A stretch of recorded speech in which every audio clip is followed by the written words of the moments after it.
A rod of weight W is supported by two parallel knife edges A and B and is in equilibrium in a horizontal position. The knives are at a distance d from each other. The center of mass of the rod is at a distance x from A. The normal reaction on A is, तो ये rod है,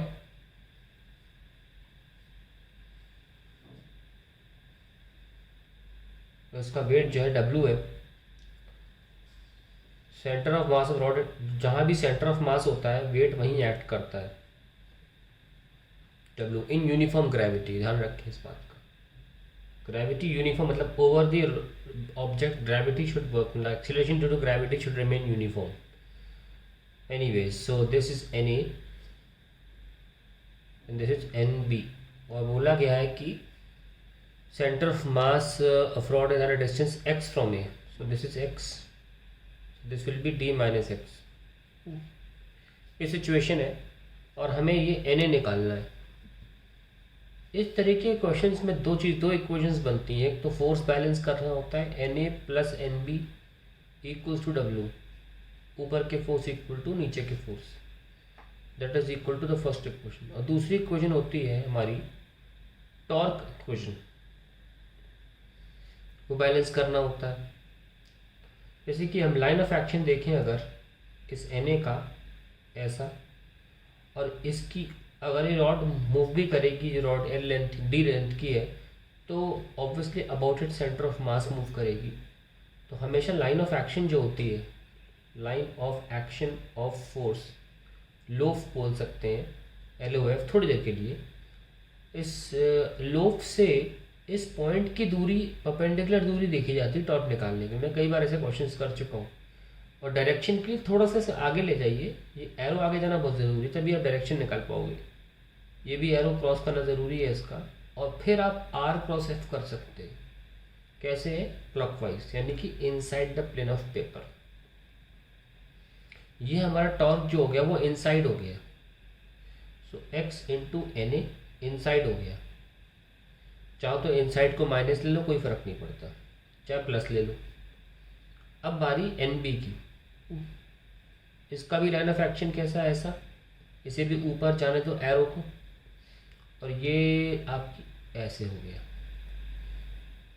ये आप देख सकते हैं कि distance जो यहाँ से पॉइंट ऑफ रोटेशन है, वो डिस्टेंस की डायरेक्शन इधर है, और वो R क्रॉस F टॉर्क की जो इक्वेशन होती है उसके अकॉर्डिंग एंटी क्लॉकवाइज जा रहा है. तो ये प्लस ले लेंगे, एंटी क्लॉकवाइज मतलब बाहर, टॉर्क की डायरेक्शन अप टूवर्ड्स U है. And we can simply write d minus x into Nb.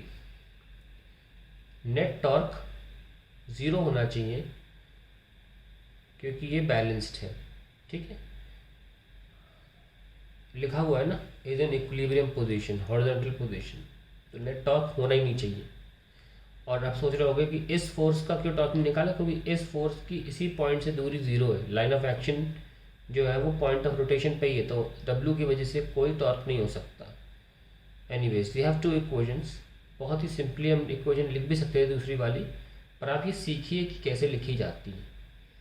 सिर्फ सवाल का सल्यूशन देने का मेरा उद्देश्य नहीं है, वो तो आप बहुत जगह मिल जाएगा आपको. प्रॉपरली आप समझें चीज़ों को कि कैसे चीज़ें होती हैं. यही फ़ायदा है मेरे चैनल पर कि मैं अगर लास्ट 10 ईयर्स कर रहा हूँ, तो अगर आपको 10-20% भी आइडिया है तो भी आप क्वेश्चन लगा ले जाओगे मेरे साथ, क्योंकि मैं सब चीज़ें साथ में लेकर चल रहा हूँ. Anyways, DNB is equals to x उधर ले जाइए और Na plus Nb. And finally you can also write Na plus Nb equals to NbD by x. ये हमारी दूसरी इक्वेशन हो गई. पहली इक्वेशन, दूसरी इक्वेशन ये है. और आप इजीली लिख सकते हो कि Na प्लस Nb W के बराबर है. W equals to NbD by x. And finally we have Wx by D is equals to Nb.